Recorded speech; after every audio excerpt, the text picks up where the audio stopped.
지지난주에 우리가 16장 마지막 부분에 이런 말씀을 들었습니다. 거지 나사로가 있습니다.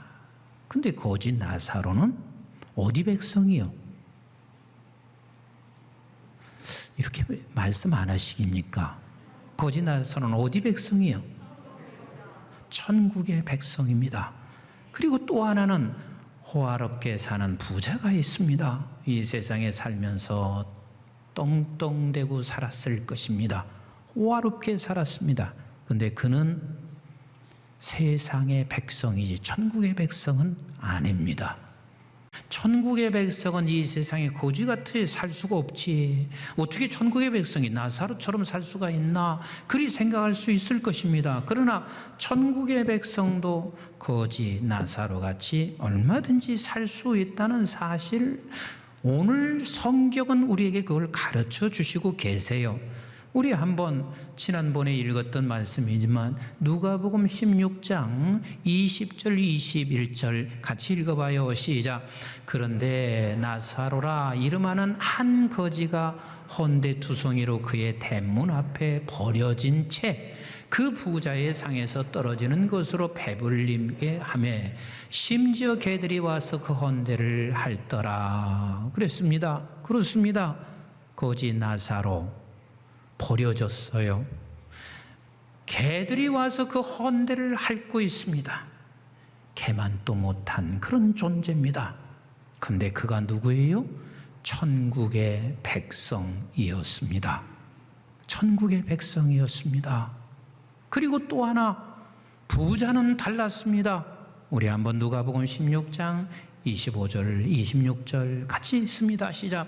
아브라함이 이르되 너는 살았을 때에 좋은 것을 받았고 나사로는 고난을 받았으니 이것을 기억하라. 이제 그는 여기서 위로를 받고 너는 괴로움을 받느니라. 그뿐 아니라 너희와 우리 사이에 큰 구렁텅이가 놓여 있어 여기서 너에게 건너가고자 하되 갈 수가 없고 거기서 우리에게 건너올 수도 없게 하였느니라. 세상에 부러울 것 없이 살았던 부자, 그러나 그는 천국의 백성은 아니었습니다. 우리가 꼭 기억하셔야 할 게 있습니다. 신앙생활 잘합니다. 기도 열심히 합니다. 주님 앞에 부끄러움 없이 살려고 애를 쓰십니다. 그래도 거지 나사로처럼 될 수도 있고 부유하게 살 수도 있습니다. 부유하게 살 수도 있고 거지 나사로처럼 살 수도 있습니다. 중요한 것은 천국의 백성들아, 너는 결단코 실족하지 말아라. 자, 1절 같이 읽어봐요. 시작. 예수께서 제자들에게 이르시되 실족하게 하는 것이 없을 수는 없으나 실족하게 하는 일이 없을 수는 없다. 내 자신이 실족하게 되어지는 일이 없을 수는 없다.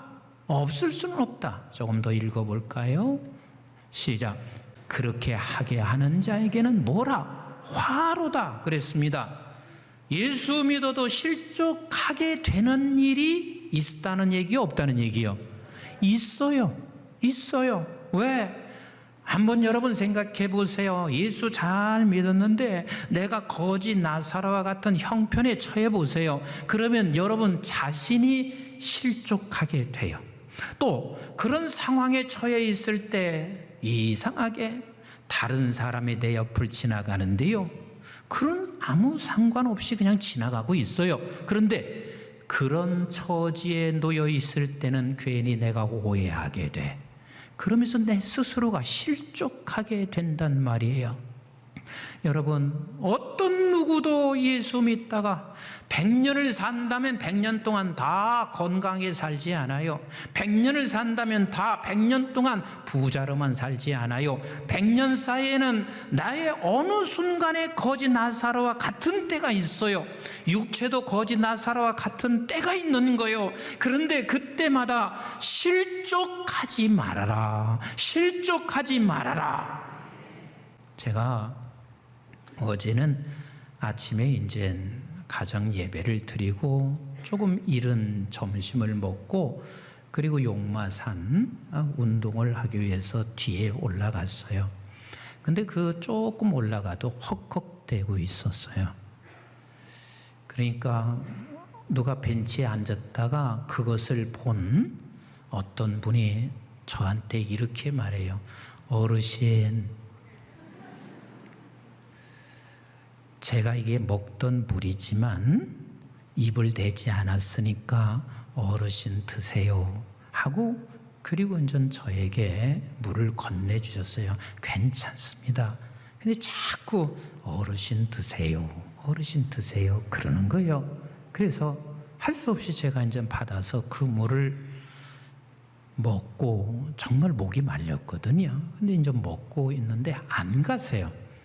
왜 안 가시나 그랬더니 제가 물을 다 먹으니까 이분이 어르신 그 병 주세요. 제가 갖다 버릴게요. 그 버릴 힘도 없는 것처럼 보이셨던 것 같아. 그래서 할 수 없이 제가 갖다 버릴게요 그랬더니 아니요 어르신 그거 주세요. 그래서 그냥 또 그분에게 드렸어요. 제가 이렇게 보니까 그분이나 나나 나이가 비슷할 것 같아.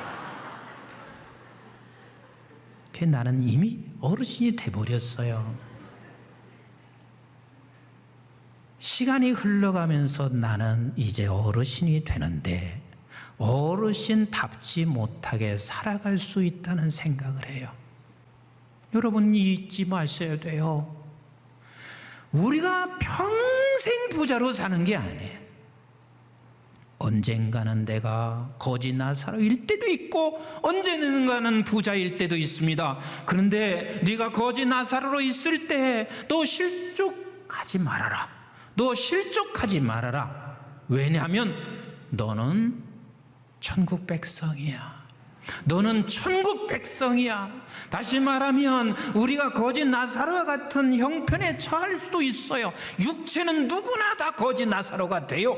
그런데 그런 상황이 되었을 때 네가 붙잡아야 할 것은 너는 천국 백성이라. 너는 하늘에 속한 자라. 이것을 너는 평생 붙잡고 살아가라. 저도 수없이 쓰러집니다.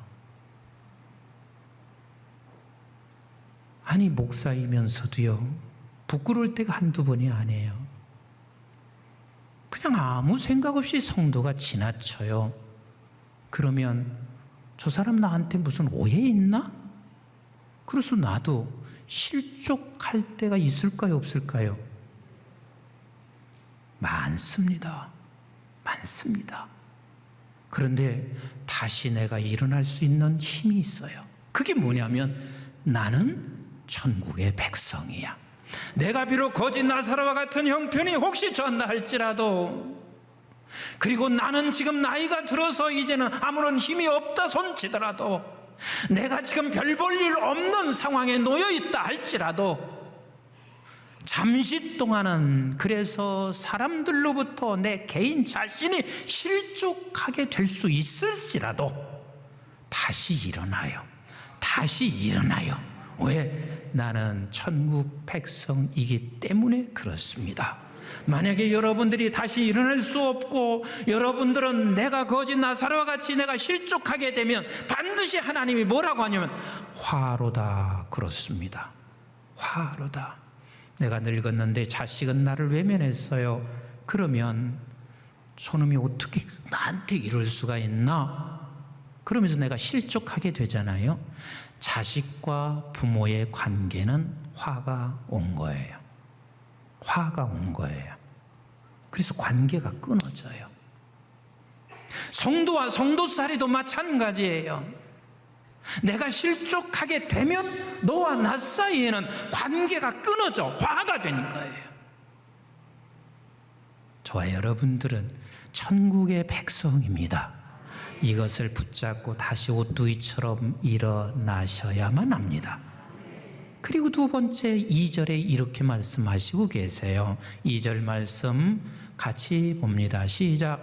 그가 작은 자 중에 하나를 실족하게 할진대 차라리 연자 맷돌이 그 목에 매어 바다에 던져지는 것이 나으니라 그랬습니다. 이 말은 작은 자 하나, 작은 어린아이 하나 하는 말은 나는 그래도 당신보다 넉넉해 부유해, 그런데 그렇지 못한 저를 바라보며 실족해합니다. 무슨 소리냐면 무시한다 그 말이에요. 가진 자가 못 가진 자 무시합니다. 배운 자가 못 배운 자 무시합니다. 그래서 저가 실족하게 된단 말이에요. 실족하게 된다. 그러면 그 사람을 가리켜서 뭐라고 했냐면 연자 맷돌을 목에 걸고 깊은 바다라는 이야기는 빠져 죽을 수밖에 없는 곳이에요. 연자 맷돌을 그런데 목에 걸고 거기서 헤엄치는 거예요. 무슨 소리냐면 매우 어리석은 짓이다. 세상의 깊은 바다에 빠져가는데 연자 맷돌을 목에 걸고 헤엄치는 이 어리석은 자가 어디가 있느냐? 그렇게 미련한 자가 어디가 있느냐? 나는 잘났고 넌 못나서 실족하게 한다면 그것처럼 어리석고 미련한 자는 없다라고 말씀하시는 거예요. 제가 목회하면서 조금 철들고 나니까 이런 생각을 많이 하고 회개를 해요. 과거에는 목회를 잘 못하고 있으면 이렇게 고함치기도 했습니다. 기도 안 하니까 그렇잖아. 목사 한번 실력을 갖춰봐. 그럼 목회돼. 목회 못하는 사람에게 이렇게 말한 적이 많이 있습니다. 근데 그게 연자 맷돌을 목에 걸고 깊은 바다에서 헤엄치는 짓이에요. 지금은 제가 그러지는 않습니다. 기도할 수 있다면 기도할 수 있는 것도 하나님이 주신 은혜라. 내가 설교를 좀 깊이 할 수 있다면 설교할 수 있는 그 은혜도 하나님이 주신 것이라. 그 어떤 것 하나도 하나님께서 주신 은혜가 없는 게 하나도 없어요. 모두가 다 하나님이 주신 은혜인데 네가 누구를 무시하는가? 네가 그렇게 무시해서 저 사람이 실족하게 되는 것은 미련한 짓이야 라고 말을 하는 거예요. 이 나라도 마찬가지입니다.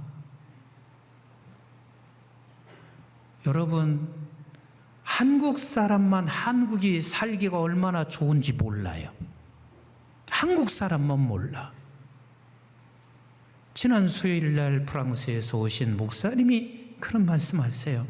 목사님, 프랑스에요, 세상의 젊은이들이 BTS인가 뭔가 그렇게 그걸 배우고 그걸 그렇게 안 돼요. 그리고 문화센터에서만 한국말을 배우는 게 아니라 파리 대학에서 지금 한국어과를 만들어서 거기서 한국어를 공부한대요. 세상 한번 가보세요. 우리나라만큼 살기 편한 나라가 있을까요, 없을까요? 다 지금 다른 나라에서 와서 잘 모를 거예요. 우리나라만큼 살기 좋은 나라가 사실 없어요. 너무 편한 거예요. 너무 살기 좋은 거예요. 그런데요, 조선족이 저한테 이렇게 3번이나 말해요. 목사님, 나는 한국을 너무 좋아했어요. 한국에서 살고 싶고 한국 가는 게 소원이었어요. 그런데 내가 한국에 와서 3번씩이나 내가 한국을 다녀갔는데 한국 사람 해도 너무 화해요. 그러면서 이분의 입에서 그래요. 한국의 사람들이 다 졸부 같대. 한국 사람이 다 졸부 같대. 조금 잘 살고 있는 것을 그렇게 못 사는 나라를 그렇게 무시할 수 없고 조선족을 그렇게 무시할 수 없대. 이게 실족해 하는 거예요. 하나님께서 이 나라를 이 짧은 시간 동안 하나님이 부강한 국가로 우리나라를 세워줬으면 저를 실족하게 하기 위해서 부강한 나라로 세워준 건 절대로 아니거든요. 하나님의 은혜예요. 은혜라고 안 할 수가 없어요.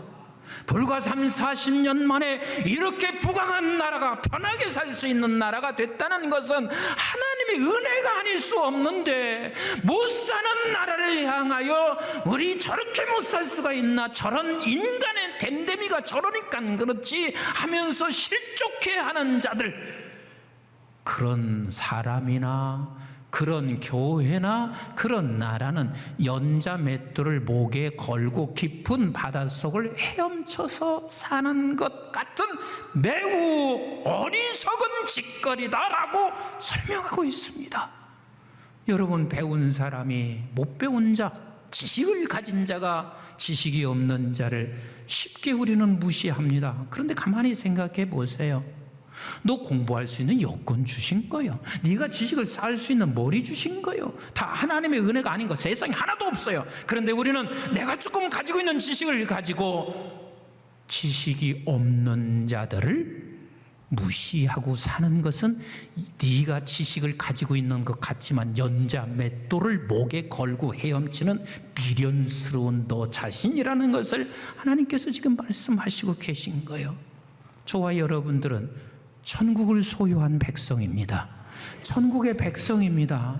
그래서 천국을 소유한 백성은 이 세상 살아가는 모든 자가 작은 자요, 어린 자요. 그래서 우리는 이렇게 말하나요? 너 같은 사람은 천국 백성도 아니고 그거 하나도 못 믿느냐? 이렇게 말할 수 있어요. 그러나 그거 하나 믿는 게 내 힘으로 된 건가요?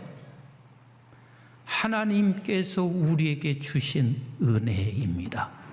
아멘이신가요? 그래서 내가 조금 부유해졌을 때 거짓 나사로와 같은 작은 자에게 실족해도 하지 마라. 너는 실족함을 받을 수도 있는 자리에 있을 때 너 실족하지 말고, 다른 사람을 네가 작은 자라고 여겨서 실족해도 하지 말아라. 왜?